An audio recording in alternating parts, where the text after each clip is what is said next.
Hello, welcome to the channel and welcome back to Resurwreck Autos HQ. So today guys, I am going to be continuing with the Ford KA and that engine is coming out and it's being completely stripped, not completely stripped down, but a lot of it's being stripped down and just clean it all up. We're going to do a new clutch, gearbox. I don't know if I'll get the gearbox today, it might be tomorrow. I've got to speak to him about that. But I am going to continue doing that. I know I've been getting a lot of messages saying, you know, it's not worth it, blah, blah, blah, get rid of it, get shot of it, put it back through the auction, blah, blah, blah, and all that. That is not the way I do things. If I buy a car, I'm committed and it's getting done and it's getting repaired and it's being resurrected to put back on the road. But yeah, I've never took one of these out before when it comes to the engines. I've never took an engine out of a Fiat 500 or KA. So it's something different for me. A little bit more experience for doing that. And some more content to show you guys exactly what's been done on this car. So let's get into it. Let's do this.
So there we go, guys. It is out. I've pulled the engine out, and it weren't that bad actually. So I only done this because there's a lot of work to do. You know, we've got to do the gearbox, we've got to do the clutch, we've got to do the starter motor, we've got to do the timing belt, we've got to do the water pump, and it's just so accessible now. Do you know what I mean? Look how much easier it is just here. Just I can work on it here, bang, bang, bang, bang, bang, just so much quicker. And then just on the trolley, slide back in, put it in place, and then it's all back together. Not as quickly as that, but it's gonna be, yeah, not too bad. But you know, whilst the engine's out, that's the fuel. I should have pulled the fuse for the fuel pump, shouldn't I? Yes, I should have pulled the fuse, pump fuse. But these are the drainage chutes that go underneath here. And it's all, just all blocked up, look, you see all. So it's a good job, whilst the engine's out, I'm going to do this as well. Just little bits and pieces, just clean it all up, tidy it all up, make sure it's all good. Managed to get the exhaust over to one side actually. Didn't actually have to take it completely off and down. I just undone it from the lower rubber mount at the back on the exhaust. Took that off, and it just gave me enough room to sort of get it over to the side, get the trolley underneath, and then get the engine out. And obviously the other thing as well, whilst we're doing, whilst it is all out and stuff like that, it is going to get completely cleaned up, parts changed that need to be changed, and then just get just general sort of tidy up and look at it just to make sure it's all good. So yeah, that's where we are. Right. Okay, so let's get cracking. I think what we're going to do first is we're going to get this gearbox removed and separated so that we can go and get another one. I've got to go and get the clutch in a little while as well, so we'll get that. But yeah, and obviously a starter motor as well. But yeah, it's not too bad actually. Surprisingly pretty quick to get out. So let's crack on. I'll set you up. Let's start stripping this down. Let's do this.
Right, okay, so guys, after a little bit of help just to lift it up, take away the actual tyre that I had on it, yeah, we sort of just got some timbers and we leveled up the engine underneath the sump there. You can see it, it's just obviously the timbers are underneath that part. and that part of the engine. So, and then obviously, yeah, managed to undo all the bolts and then just pull the gearbox off. It ain't that heavy, I've got to be honest, for a gearbox. Pretty tiny little thing. Yeah, this is obviously the reason this gearbox is so wobbly. That is so wobbly, and that shouldn't be like that. That should be pretty much tight. So, yeah, and obviously, you know, we're in here with the clutch, and that's not sitting in the correct position. So it's obviously shot as well. But yeah, we're going to be changing the whole gearbox. So it doesn't really matter in this. I might keep the gearbox just for spares, I suppose. Bits and pieces. You never know what I might need. I don't know really whether or not it's worth keeping. But I've started to get a scrap pile of gearboxes, engines, heads. Because obviously the ST, that head had to be. I saved that just in case. But I'm getting a bit of a scrap pile. But this should. Don't know really. But yeah, we're going to replace that. We're going to replace the clutch, obviously here as well. I'll check the flywheel, but I'm assuming it's going to be all right. I've locked the flywheel on the other side because I've done the timing as well now on this side. So this is the timing plate that you hold it to connect it so that the bottom end don't move. I've marked the top end with that. You can see it just there. So yeah, that lines up with that. I've got a mark just up the top there. So yeah, water pump as well. Took that off, cleaned that up. So that's just another little wipe round, but that'll be ready just to receive the new water pump. Put all the time in that, and then tension it back up. So yeah, it's just a lot quicker like this. A really lot quicker. So I think the next thing to do is to whip this clutch off, and then I'm gonna have to go and pick up the new one. Because it's a new, I found a new supplier for parts, but they won't deliver until I get an account set up with them. So this time, I'm going to go and collect it, but hopefully next time, they will bring the parts to me once I'm all set up with them. But yeah, not too bad. It's going really, really well. So the only trouble at this point is that we can't put it back together and back in today because I haven't got the timing belt kit. That's on its way. It's being delivered. Hopefully it's here tomorrow. So, but we can definitely crack on getting the clutch sorted out, get that done, go and get the other gearbox, put that on as well, and then just see, yeah, what we can get done today. So for now, let's get that off, and then I'll go and collect the other one, and then we'll put that on. So let's do that first. Yeah, let's do this.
Right, okay, so guys, that is the clutch off. That's the old one. It ain't that bad, I've got to be honest. The clutch it's wearing out, don't get me wrong, but it's not that bad.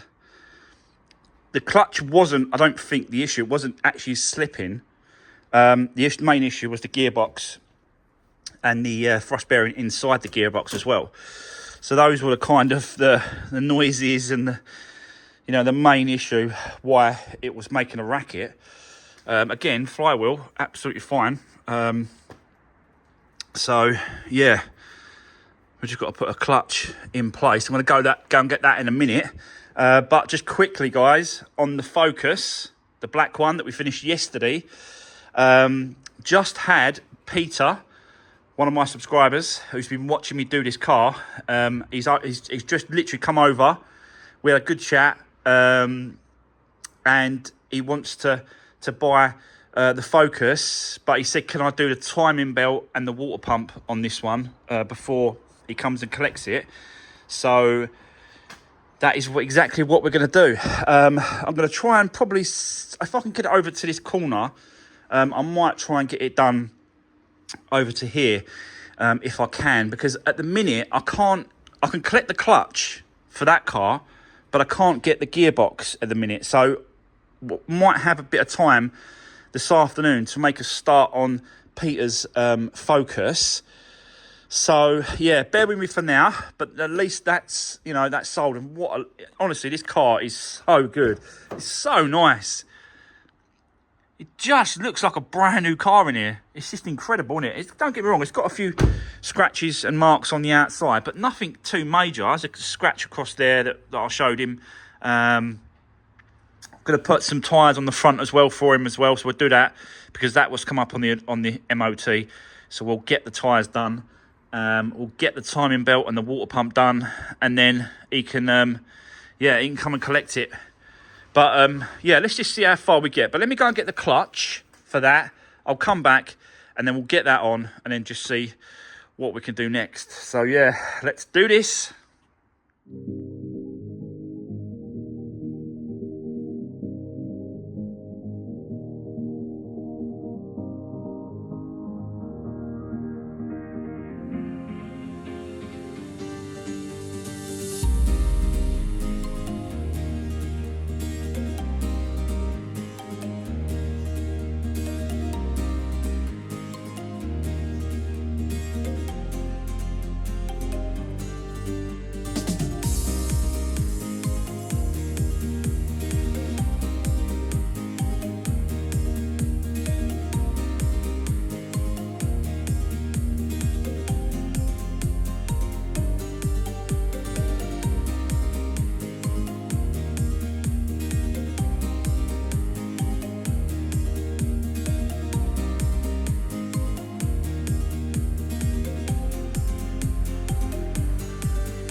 Right, okay, so there we go.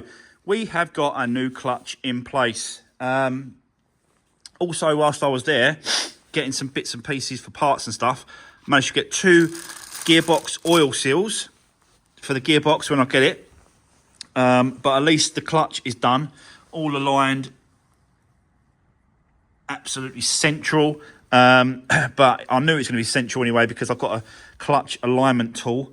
This is what I use to make sure that the clutch is the plate against the actual the clutch is actually spot on central by using this clutch alignment tool, and in that way it's you can't get it wrong basically, and it's so much easier when the engine's like this and it's out. It's so much easier.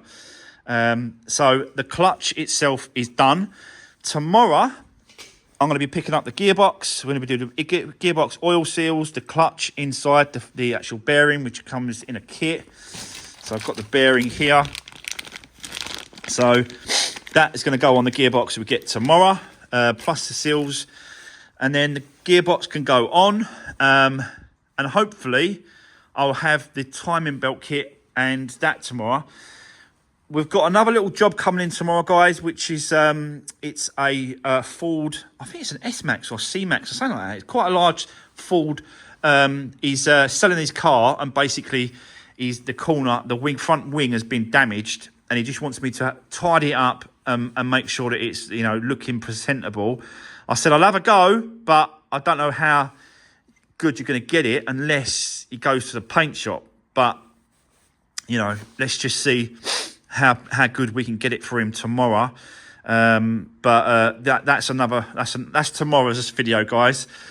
But for today, I'm done.